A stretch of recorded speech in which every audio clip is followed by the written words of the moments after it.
It's time for the Rural Intelligence Report with Mark Williams from ruralintelligence.com. What we like to say is the one stop to find out what's going on, what's been going on, and what's coming up in our area. And it all kicks off with a great chronological calendar of coming events that they have at ruralintelligence.com as well. Mark, it is springtime, but when we are recording this, it doesn't feel like springtime. No, well, welcome to spring. I mean, we'll think what it would be like if we were in winter. Anyway. Just think if it were summer. We'd be oh, gosh, yeah, we would be in trouble. All right, let's start off in Rhinebeck, New York today. For March 26th, there's a book launch for Carol Goodman. Yep, Tuesday, Oblong Books and Music have got Carol Goodman visiting. She's got a new book out called The Night Visitors. A lot of people will know her because she had a couple of really big bestsellers, The Lake of Dead Languages and The Other Mother. Anyway, The Night Visitors is a story of mistaken identities and missed opportunities and chances and forgiveness, but vengeance, all those type of things. So it looks like it's going to be a really great read. That's Carol Goodman at Oblong Books and Music in Rhinebeck. It's 6 o'clock on Tuesday, March the 26th. Feminism in Art in Hudson, New York. I saw this and I saw the next item and I had to smile a bit. But actually, this Hudson Area Library on Thursday, March the 28th, that's at 6 o'clock in the evening, I've got actually what looks to be a really, really interesting talk. Maria Manhattan is going to be giving an illustrated lecture about her 1980, I think it was 1980 art exhibit called The Lunchbox, which was really a parody in response to a groundbreaking feminist work by Judy Chicago, which a lot of people may have seen. It's called The Dinner Party. It's a permanent installation at the Brooklyn Museum. Anyway, it obviously was a major event. Both of those exhibitions were major events. And the Lunchbox, which Maria Manhattan's going to be talking about, consists of a whole series of assemblages in pink bakery boxes, which are all tributes to women from pop culture. And there are some very dubious women in there, and Betty Crocker and Auntie Mame, the first Avon lady, as well as Lot's wife, and all those type of things. And it's all a parody of this dinner party, which is in the Brooklyn Museum. It looks absolutely fascinating. And so she will be talking. Then there will be a discussion afterwards about it's how art has used feminism and how feminism has used art. Really absolutely fascinating one way and another. So that's Hudson Area Library, 6 o'clock on Thursday, March the 28th. We move on from Hudson. Let's go to Great Barrington Ladies' Night Out. Well, after that event in Hudson, you just sort of go a bit east, and I don't know whether this is a parody of that event or not. But anyway, the Southern Berkshire Chamber of Commerce are hosting their first ever Ladies' Night Out event. And actually it looks really nice in the sense because what they've got 18 chamber members will be at Chrissy Farm in Great Barrington on the 28th, starting at 5 o'clock in the evening. And what they're going to be doing is demonstrating and sampling various essential oils and detoxifying teas, and they're going to be doing Reiki and red light therapy and all these type of things which are really women-centric. I'm sure men can involve, but it will be it's a women's night out at the Southern Berkshire Chamber of Commerce event. And what they're actually saying, and it's a shame we can't go along there, is that they're saying it's a cabin fever party with a wellness test. And I think we really need to get out of cabin fever one way or another. So, yeah, that's Chrissy Farm, Great Barrington, starts at 5 o'clock on Thursday, March the 28th. Author and historian John Dwyer going to be at the Gunn Memorial Library on the 28th. Yeah, John Dwyer is known because he's a municipal historian for Southbury, but he's a big author as well. He's going to be giving a big visual presentation and signing also copies of his recently released book, which is called Giving Johnny Cold Iron. It's a Connecticut Yankee Irishman's Wartime Letters Home. Sounds absolutely fascinating. You find these notes or letters that, and then you edit them, and they give you a perspective on a world which was absolutely so different from ours, really, nowadays. Anyway, that's the Gun Memorial Library in Washington, 6:30 on Thursday, March the 28th.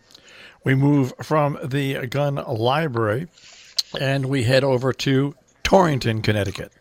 Yep, there's one other event on March the 28th in the Warner Theatre, which looks absolutely great fun as well. It's the Allman Betts Band. Now, for the last year or so, the Devon Allman Project has been touring with a special guest, Dwayne Betts. And these guys are the sons of Greg Allman and Dickie Betts. And they're now joining forces to form this new band, the Allman Betts Band. They've kicked off 2019 with a new album, and they're on a worldwide tour that will feature all sorts of new music, songs both from their solo projects, but also they're going to be doing a whole lot of classic Allman Brothers and Greg Allman tunes in honor of the fact that it's the 50th anniversary of the original Allman Brothers Band. So they're going to be at the Warner Theatre. It's a 7 o'clock kickoff. In Torrington. That's Thursday, March the 28th. And if you like the Allman Brothers Band, this is a gig you might well be fascinated to go to. So it's so that ends our Thursday, March the 28th. It's a busy Thursday, one way and another. Let's move on to Great Barrington. H.G. Adler, A Life in Many Worlds. Yeah, I spotted this, and I love the title. So the Hevra of South Berkshire has an event called Nosh and Knowledge, where I guess they all get together, eat a meal, and somebody gives a lecture. And on Friday, March the 29th, it starts at 10:45, they're hosting Peter Filkins, who's going to be talking about the life and career of a man I've never heard of called H.G. Adler, who was born in Prague. He survived the Holocaust. He fled to post-war communist Czechoslovakia. He became a freelance writer and scholar in the US. And most interesting, he went on to author 26 books in total.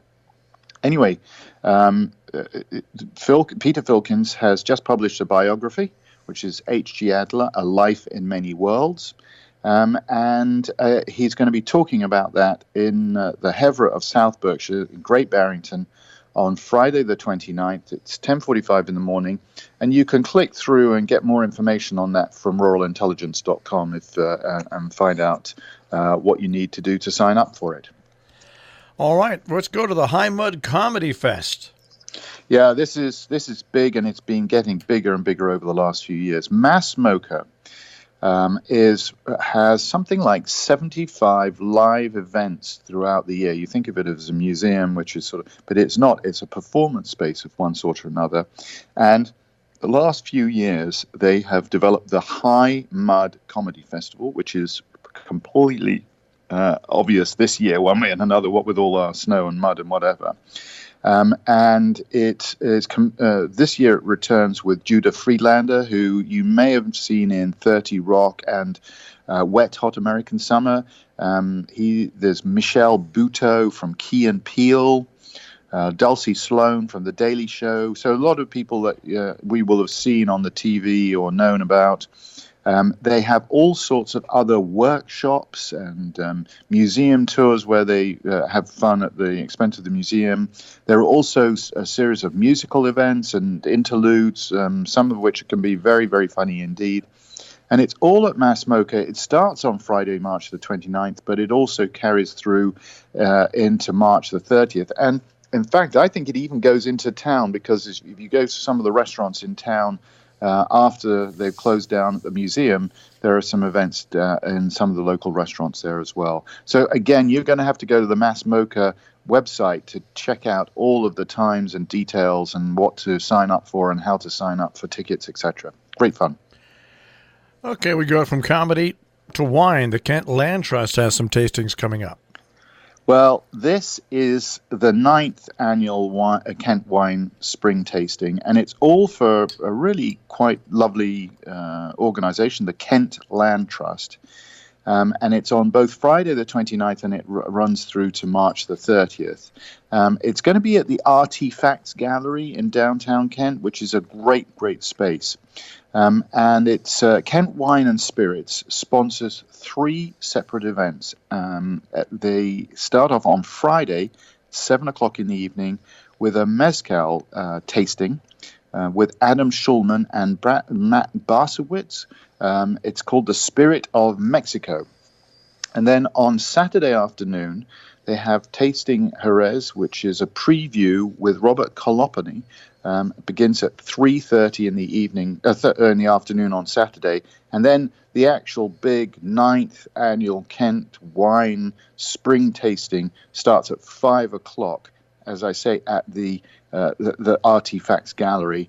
That starts at 5 o'clock, and it's all for a really lovely cause as well. So if you like to taste wines and you like to support the Kent Land Trust, this is a great opportunity. And you'll again, all the times and the details are on you can get there via Rural Intelligence, and it's both Friday the 29th and Saturday the 30th. Let's go to Roxbury, Connecticut for the history of map making. Yes, I actually, this took me back to the fact that nowadays most teenagers don't know how to read maps because they don't need to. Whereas when I was at school, we literally got into the nitty-gritty of how to read maps and how you developed your routes around and whatever it is. And the Minor Memorial Library in Roxbury is hosting Mark Cohegan on Saturday, March the 30th. With a talk called The History of Map Making. And it's really fascinating to see how maps were developed over the last 400, 500 years, one way and another. And he has an exhibition which is called My Head is a Map. And he has been collecting and studying antique maps for over 40 years. He's been involved with the National Library of Iceland, of all places, with various exhibitions that they've put on. And his exhibition, and which you'll be talking about, contains more than 40 maps spanning 400 years, everything from town plans to a map of St. Paul's journey to Rome and more.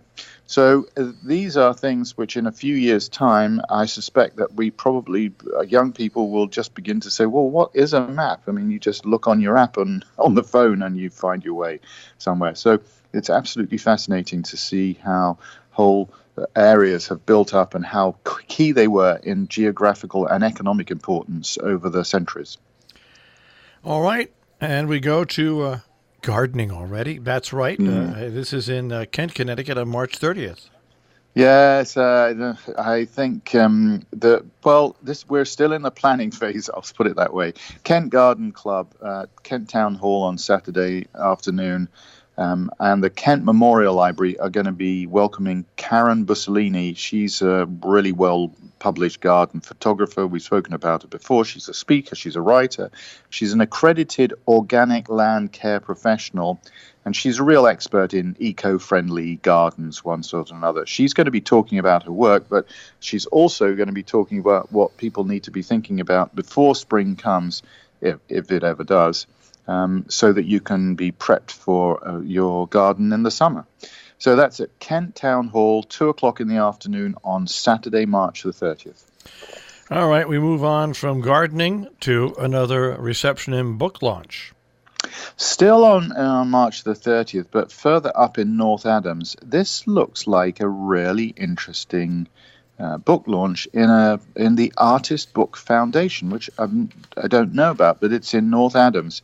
They are having a big reception and book launch for the artist Tom Slaughter. So they're going to take this gallery space, and it's going to be transformed into a replica of the painter, designer, and illustrator's Tom Slaughter's Soho studio. The whole idea is that attendees will be taken from a rather dreary winter up here in the Berkshires into the bright colors of Tom Slaughter's paintings.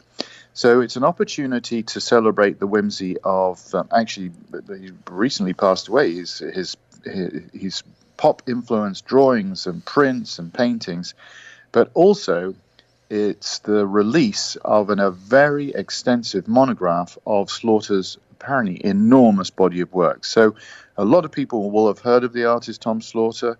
I must admit, I don't know, but it sounds as though it's going to be an absolutely fascinating book launch. It starts at 4 o'clock in the Artists Book Foundation in North Adams on Saturday the 30th. We'll go to Hudson on the 30th for the Literacy Fund cocktail party. Yeah, this is very important indeed. The Hudson Literacy Fund is having its 7th annual cocktail party fundraiser, and this is the group that raises the money so that each child in the Hudson City School District can attend and also purchase a book at the annual Hudson Children's Book Festival, which has really become a big feature in the Hudson area and particularly important for the school system. It's not, by the way, the Literacy Fund doesn't just provide this money. It also creates literacy programs. It supports local school libraries and much, much more. So they're going to be at Hudson Lodge starting at 5 o'clock on Saturday, March the 30th. For a lovely cocktail party and a lovely way of raising money for a very, very good cause indeed. We'll move on from that and we'll go to the Warner Theatre in Torrington. Yeah, we've got a couple of dance events this week, and the first one kicks off at the Warner Theatre with Pilobolus, and they're going to be coming to the Warner Theatre with, they are incredibly popular. They have this unusual, amazing, electrifying mix of humor and intelligence and unbelievable physical invention and athleticism. It's a really fantastic dance company. And then the other thing is that they are really getting involved in the local community as well. After the full Pilobolus show, which they are gathering together with the After School Art Project, or ASAP as it's known locally, and they're going to be collaborating with the American Mural Project to feature a multi-generational community dance project. It sounds absolutely great fun. It is a theatrical experience one way and another. If you haven't seen Pilobolus, you do need to think about it. They'll be at the Warner Theatre for 2 shows on Saturday. That's 2 o'clock in the afternoon and at 7 o'clock in the evening. And again, go to the Warner Theatre website via Rural Intelligence to check out the full details and get your tickets, etc. All right. Well, it's not often you get to have a birthday dinner with Bach, but, well, maybe it won't be with Bach, but it's coming up in Salisbury anyway. Actually, they've had this several years in a row, and it sounds really great fun. Saturday, March the 30th, the White Hart Inn is following up. I think they've had a couple of really successful years. They have this Bach birthday dinner party, and the Berkshire. It's all organized by the Berkshire Bach Society, and they have a big performance. This year it's by the Mannes School of Music students, and the lovely thing is it's accompanied by foods and dinner from the Times of Bach prepared by the chef at the White Hart Inn, Paul Pearson. And they don't just make it dinner and listening to music, but there are all sorts of musical games and prizes. So if you are a fan of Bach or you're a fan of the Berkshire Bach Society, it sounds like a really fun, relaxed evening at the White Hart Inn. It starts at 6 o'clock on Saturday the 30th. From the White Hart Inn, let's go to, let's see here. Where are we going to go? Oh, we're going to go to Hudson, New York again. Yes. Hudson Hall is hosting cabaret, and it sounds really lovely. It's an international cabaret and concert performance with Steve Ross and friends, and they're bringing in Stevie Holland as well, who I'll talk about in a second. So he is known for these heartfelt ballads to celebrate the Great American Songbook. So there will be all sorts of works from the Gershwins, Cole Porter, Irving Berlin, Noel Coward, Fred Astaire. And then they're also going to be joined by this jazz vocalist, Stevie Holland, who is absolutely fabulous. She does a one-woman off-Broadway show called Love, Linda, The Life of Mrs. Cole Porter.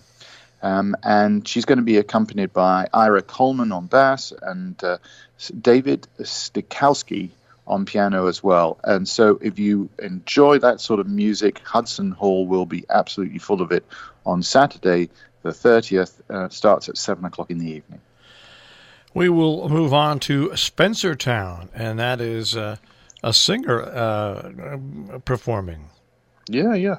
This is actually the Spencertown Academy of Arts is really going in full swing at the moment, and it's lovely to support such a good organization. On Saturday, they are hosting Anna Egg with Alex Spiegelman as part of their Roots and Shoots music series. And it looks, I don't know Anna Egg, and I haven't heard of her, but I started looking her up because I knew I was going to be talking about this. And the singer-songwriter Sean Colvin said that Anna has the rare gift of being so eloquent and simple that she simply takes your breath away. So it should be an absolutely delightful concert. It's at the Spencertown Academy of Arts Centre. It starts at 8 o'clock on Saturday, March the 30th. We'll take flight with the Northern Duchess Orchestra next. Yeah, I'm a great supporter of how the Culinary Institute of America is reaching out to the local community. It really wants to be part of the community, and it has great, wonderful facilities. And so they are hosting the Northern Duchess Orchestra's presentation, which is called Flight, on Saturday evening at 8 o'clock. And the Northern Duchess Orchestra have thought out of the box, and they're trying to do a big showcase of flying and flying in music one way and another. And they seem to be featuring all sorts of fun events like the Balloon Festival and the Rhinebeck Aerodrome and things like that as well. So the concert will include pieces by Rimsky-Korsakov, Strauss, Copland. They've had a guest artist, Kimberly Kay, who's going to be narrating Flight, the story of Wilbur and Orville Wright. It's all apparently it was all told by their sister as well. So it sounds like an absolutely fascinating evening, and that's at the CIA Hyde Park on Saturday the 30th at 8 o'clock in the evening. Let's go to a pillow party in Beckett, Massachusetts. Well, you might want to keep warm, and this sounds like a great way of doing another dance event. So the Pillow is going more 12 months a year, and as part of that, they're having a whole series of dance parties. And on Saturday evening, they're having a big swing dance party. It's hosted by New York City-based performers, the teachers Latasha Barnes and Evita Arche. And it starts off, by the way, it starts at 8 o'clock, but it starts off, and you can relax, with a 30-minute introduction to swing dance. And it's all accompanied by a newly formed 16-piece Berkshire band, which is called the Berkshire Big Band. And it sounds like a really great fun event. So they start you off with a swing dancing lesson so that you can then join in a full evening. It goes till 11 o'clock at night. In their new studio facilities there. And they're going to have sort of music that everyone can dance to, you know, Duke Ellington, Charlie Mingus, Stan Kenton, Joe Henderson. It will be a great, fun, relaxed evening of dance on Saturday the 30th, starting at 8 o'clock in the evening. Well, let's wrap something up here on this beautiful second day of spring with the Berkshire Chamber Players. Yes, well, this looks absolutely fascinating. We don't often talk about events in Adams in the Berkshires, but this is at the Santa Claus Costa Church at 1 o'clock in the afternoon on Sunday. And the Berkshire Chamber Players, hosted by the Adams Lion Club, have a free concert, and it's featuring pieces by Mozart and Penderecki and Pessin and people like that. And so it should be a lovely concert. But what makes this really fun and unusual is that each piece will be accompanied, or before it goes ahead, there will be a historical commentary about local events at the time the compositions were written. So it makes it really a bit unusual, a bit special, and puts so many of these pieces of music in a sort of slightly different light and a context. Absolutely fascinating. So that's at Stanislas Costa Church, 1 p.m. in Adams on Sunday, March the 30th. Well, that will do it, folks. That's it for this week's Rural Intelligence. Mark, we'll speak to you next week. Lovely. Thanks very much, Marshall.